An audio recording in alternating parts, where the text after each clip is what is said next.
Costco has hacked capitalism, turning a warehouse business into a $400 billion cult-like following. And I promise, you've never seen anything like this. Costco killed Sam's Club in Canada. Costco's #1 worldwide and will be for the foreseeable future. In this video, you'll see how Costco turns casual shoppers into die-hard fans, how they hack our brains with bulk discounts and free samples, and the craziest part, the perfect strategy they use to keep 3 million people coming back every single day.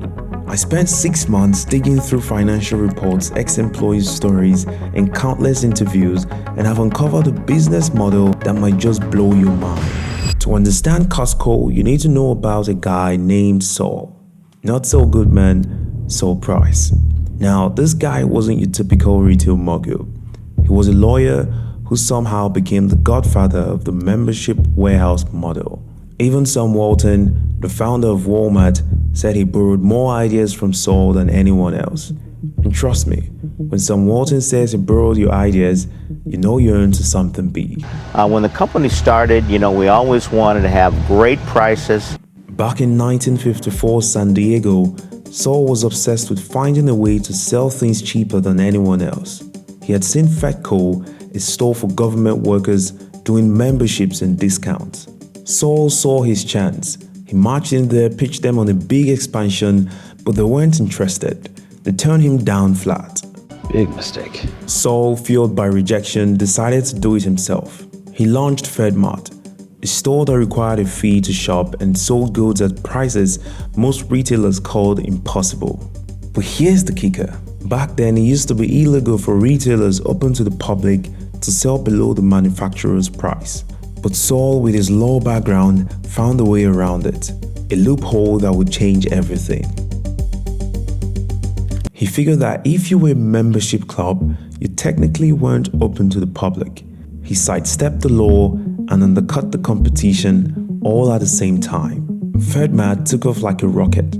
They went public in 1959. Then in 1975, Saul was ready to cash out. But the new German owners had other plans. They kicked him out of the deal, and the betrayal lit a fire under Saul, a fire that would eventually burn down the old rules of retail and build something even bigger than he ever imagined. Fueled by that setback, Saul launched Price Club in 1976. He brought along some of his trusted FedMart crew, including a young man named Jim Sinegal, who started by bagging groceries. Meanwhile, those German owners who kicked Saul out drove FedMart straight into the ground. It went belly up in 1982. But Saul and Jim, they were just getting started. You see, Price Club was for businesses only at first. But Jim saw something bigger. He knew regular folks, not just restaurants and gas stations, also craved those bulk bargains. They decided to open the floodgates, let the public in on the secret. And that decision changed everything. Fast forward to 1983, Jim teamed up with a guy named Jeff Brockman. They launched a new warehouse store in Seattle called Costco. 10 years later, Price Club and Costco joined forces. Price Costco, they called it for a while, and then in 1997, it became just Costco. Well, you know the rest. But the big question is, how does Costco's membership model turn casual shoppers into fiercely loyal fans? And what's the real cost of that loyalty? Here's the first secret. When you walk into Costco, it's this classic example of you walk in with maybe 1 or 2 things in mind, and then you walk out with like $200 worth of stuff, That's right? true. What is it that Costco is doing so right? In 1997, Costco had a problem. They were growing but not fast enough. Jim Sinegal, the co-founder, had an idea, a radical one for the time. He noticed that customers were overwhelmed by choices in typical supermarkets packed with over 100,000 different items. What if, he thought, we did the opposite? What if we cut down the selection ruthlessly? He believed that fewer choices might push people to decide faster. That insight eventually became Costco's #1 rule, keeping only about 4,000 different items on the shelves. With such a tight selection, shoppers move quickly, picking what they need without hesitation. But Jim didn't stop there. He realized something mind-blowing. Because their inventory moved so fast, they could often sell products before they even had to pay the suppliers for them. They called it a negative cash conversion cycle. It was like getting an interest-free loan using their suppliers' money to fuel their growth. And around the late 90s, they started playing with the store layout. It wasn't just about efficiency anymore, it was about psychology.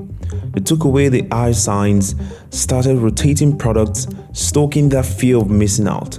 A shopper might see a discounted grill one day and grab it on impulse, worried it might disappear tomorrow.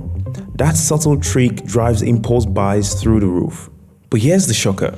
Jim had another radical idea, a hard cap on markups. We are talking 14% marks for most items in the store and 15% on the Kirkland brand. Compare that to department stores hitting you with 50 to 100% markups, or even discounters like Walmart at around 25%. Jim saw those kinds of markups as a dangerous drug. It's like heroin, he once said. You do a little and you want a little bit more. Costco was hooked on something else: volume. As you probably know, we're not a margin company, we're a volume company. Now here's the genius part. Annual membership fees make up the bulk of Costco's profits and keep prices down. You see, most of their profits, over half in fact, come from membership fees. In 2024, they raked in $254 billion in sales.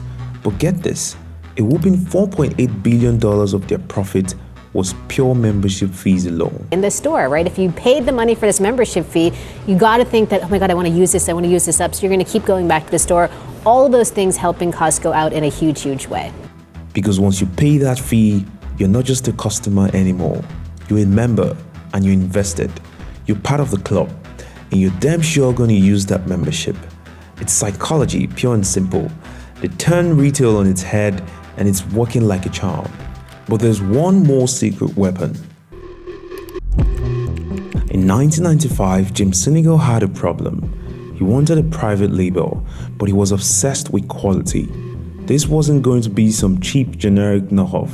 He laid down the law: every Kirkland product had to be as good or better than the big brand, and it had to cost 15 to 20% less. People thought he was nuts, but Jim had a plan, a way to find the right factories.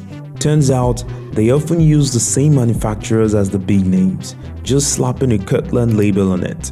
And get this Kirkland brand pulls in more revenue than Nike and Under Armour. It's technically the biggest consumer packaged goods brand in the world, all under one name. It was a gamble and it paid off beyond their wildest dreams. 100 million members. I think a lot of people believe it's the price. Other people believe it's a treasure hunt. I think it's the people. How do you keep them? It all comes down to a code, a 4-part mantra they live by. 1, obey the law. Number 2, take care of the customers. 3, take care of the employees. And 4, respect suppliers. Now, respect in Costco language means tough negotiations. They're fair, but they're also ruthless, all in the name of keeping those prices rock bottom. They know that if the prices creep up, the whole system, the membership model, the volume-based machine they've built, it all starts to crumble. And here's the beautiful part. It all works together like a perfectly tuned engine. Those low prices drive insane volume, those volume attract more members and keeps them renewing at a rate of over 90%. Think about that. 9 out of 10 members come back year after year. For a subscription model, that's unheard of. It's proof they're not just selling cheap stuff, they're delivering real, undeniable value. It's a virtuous cycle and it's making them rich. Now here's the part that really blew my mind, and for me, it's the most important piece of the puzzle. It's about the people. You see, Costco does something almost unheard of in retail. And one of the things that we always want to do is pay great wages. If you look at our employees that have been around for our employees 10 years or more, they make almost $29 an hour. For context, Walmart pays $19.50 per hour. And it's not just wages. Costco offers great benefits and 401k plans. And the best part, they almost exclusively promote from within. We're talking about vice presidents who started out bagging groceries. This wasn't just about being nice, it was about building an army of loyal, dedicated employees. And that loyalty translates into something tangible. It means a better experience for you, the customer. It also means less shrinkage. Now that's the industry's polite term for theft and lost inventory. At Costco, shrinkage is only 0.15% of sales. Why? Because their employees are invested. They care. It's their store and it shows. You're only as good as the employees that work with you. And here's the final secret. They barely spend a dime on advertising. It's all word of mouth. Your neighbor tells you about the insane deal they got on TV. Your coworker brags about Kirkland wine they discovered. Next thing you know, you're there, pushing one of those giant carts, stocking up on things you never knew you needed. They don't need billboards or flashy commercials. They've got something better, an army of loyal customers fueled by loyal employees, spreading the gospel of Costco. They've redefined retail, turning the whole industry on its head. We've barely scratched the surface of the brilliance, but one thing is for sure. From their tight inventory to the way they treat people, it's all designed to build one thing: trust. And that trust drives volume, which drives profits, which allows them to do it all over again. It's a virtuous cycle and it's pure genius. But here's the big problem. What are they doing to bring in new members? When I think about Costco, I feel like people who are members of Costco have been members for 20 plus years. Who are they really drawing in? 22-year-olds? Costco's entire model is built on two things: people physically shopping in their stores and paying annual membership fees. But what if that changes? Let me explain. With its average member around 50, younger shoppers prefer fast online delivery over wandering aisles. Meanwhile, as we juggle multiple subscriptions, that once irreversible $60 fee is at risk. And then there's fierce competition. Amazon's seamless service is a tough rival. But let's not forget, this is a company built on foundation of ethical capitalism. They've proven you can care for your employees, deliver incredible value to your customers, and still rake in massive profits. Their stock is proof of that, but the ending to this next chapter is uncertain.